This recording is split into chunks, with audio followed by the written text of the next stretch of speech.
There's a showdown looming at the United Nations. Palestinian President Mahmoud Abbas preparing to request statehood status from the General Assembly despite fierce opposition from the United States. And joining me now to talk about that diplomatic standoff and how to solve it is Daniel Ayalon, Israel's Deputy Minister for Foreign Affairs.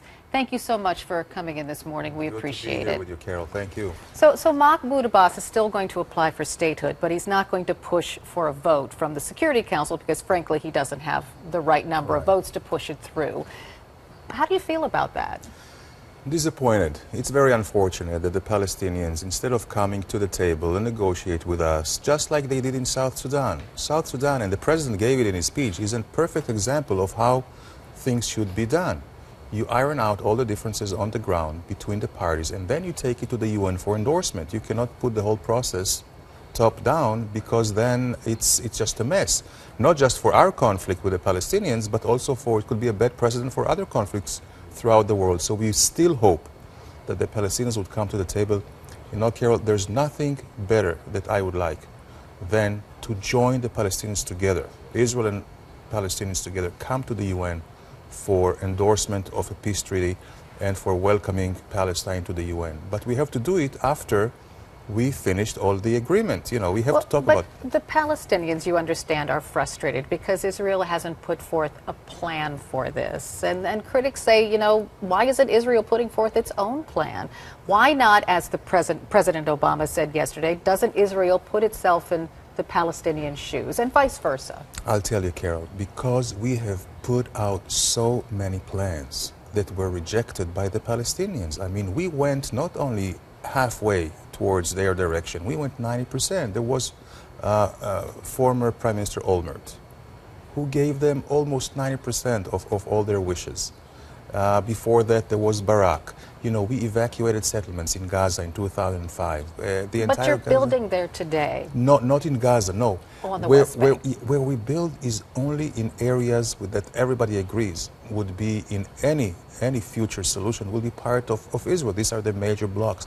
But also, Carol, it's something very important. You know, the settlement has been like a mantra.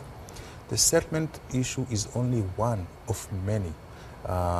Basically 4 or 5 main issues. You know, you have the territory issue, the borders, security arrangements, recognition of Israel. They have not recognized us yet as a Jewish state, you know, not giving us the benefit for self-determinations as we do to them.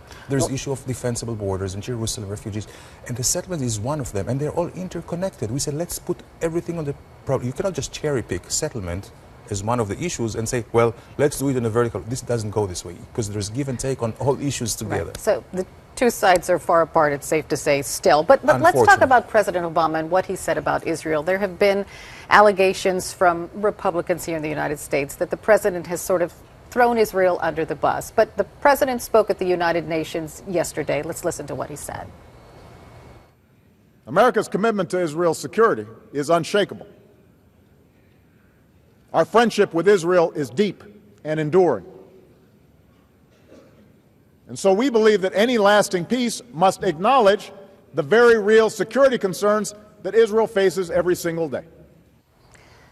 Some people say that President Obama caved because of political pressure he is feeling here in the United States, and Israel has put him in this box where he can't get out, and he must say these things. From your perspective, what do you think? Not at all. First of all, I would say that the United States and Israel are natural allies, you know, based on long tradition of, you know, the bond is bond of values, of ethos, of traditions, of interests. You know, we are facing the same threats. We work together shoulder to shoulder to counter terrorism. Is President Obama throwing Israel under the bus? No way.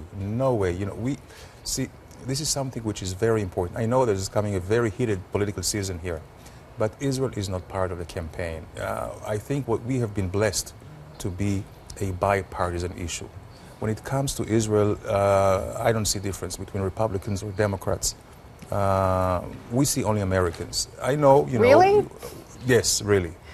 And I know here from the American perspective, and you're going to have a very heated campaign season, we have the same way in Israel.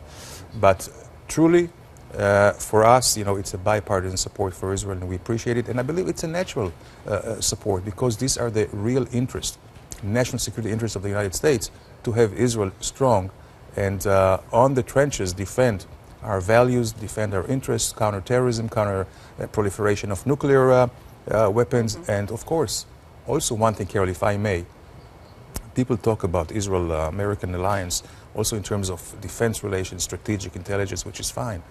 But economic relations is so important. You know that Israel is the largest trading partner of the United States in the Middle East. We buy more American products and services.